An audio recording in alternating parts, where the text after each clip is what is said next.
त्या ठिकाणी प्रचाराचा नारळ फुटल्यानंतर हे सगळं सुरू होईल. आदितीताई, आज प्रचाराचा नारळ फुटतोय, तुम्ही या ठिकाणी दाखल झालाय. खरं तर अजितदादांचं दुर्दैवी निधन आणि त्यानंतर हे सगळं होतं. एकच मिनिटात. खरं तर आमच्या सगळ्यांसाठी जसं अर्ज भरण्याचा दिवस हा भावनिक होता, तसा आजचाही दिवस भावनिक आहे. दादांच्या निवडणुकीच्या संपूर्ण राजकारणामध्ये किंवा पवार कुटुंबाच्या संपूर्ण सामाजिक आणि राजकीय वाटचालीमध्ये इथे या मंदिरामध्ये येऊन नतमस्तक होऊन प्रचाराचा शुभारंभ किंवा त्यांच्या कुठल्याही शुभ कार्याची सुरुवात ही होत असते आणि त्यानुसार आज सुनेत्रा काकींच्याही प्रचाराचा शुभारंभ इथे होत आहे. खरं तर ज्या सगळ्या परिस्थितीमध्ये ही पोटनिवडणूक होत आहे, ही कार्यकर्ते म्हणून आमच्या सगळ्यांसाठीच अतिशय भावनिक आहे. आम्ही आजपर्यंत देखणी बारामती ही एक लोकप्रतिनिधी म्हणून बघण्यासाठी, शिकण्यासाठी नेहमी येत राहिलो.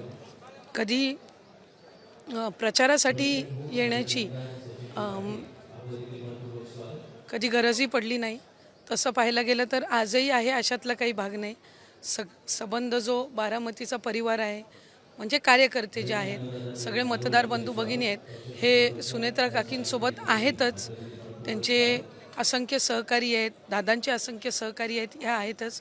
पण दादांचे कार्यकर्ते म्हणून आम्ही आज राज्यातून काही प्रतिनिधी इथं आलेलो आहोत, पक्षाचे काही कार्यकर्ते आम्ही इथं आलेलो आहोत आणि आज इथं सुनेत्रा काकींना आम्ही सगळे त्यांच्या पाठीशी आहोत, ह्या भावनेने आम्ही इथे खरं तर आलेलो आहोत. तर भावनिक होतं अजितदादांच्या आठवणी. बारामती म्हटलं की दादांचं पहिलंही होतं साहेबांनंतर, आणि आता तुम्ही खरं तर इथं भावनिक होताना दिसताय. दादांचा अपघाती निधनानंतर हे सगळं होतंय. निवडणूक बिनविरोध व्हावी यासाठी सगळे प्रयत्न करत होते, मात्र अपक्ष काही निवडणूक राहिल्या, आता ही निवडणूक होते.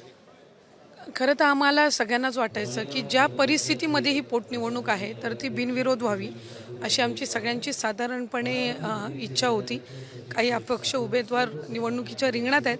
आम्हाला खात्री आहे की बारामतीचे हे सुजाण नागरिक बंधू भगिनी, मतदार बंधू भगिनी हे सुनेत्रा काकीच्या पाठीशी उभे राहून हे जे काही आहे ते मतपेटीतून दाखवून देतील.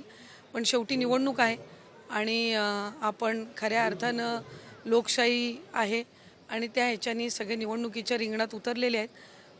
या निमित्ताने ज्यांनी सुनेत्रा काकींना पाठिंबा दिला, प्रत्यक्षपणे दिला, मी त्यांचेही या निमित्ताने मी आभार मानीन. अनेक राजकीय पक्षसुद्धा आहेत, त्यांनीही पाठिंबा दिला. आजही काही संघटना या ठिकाणी पाठिंबा घोषित करणार आहेत. अर्ज दाखल करण्याच्या वेळेला सुद्धा काही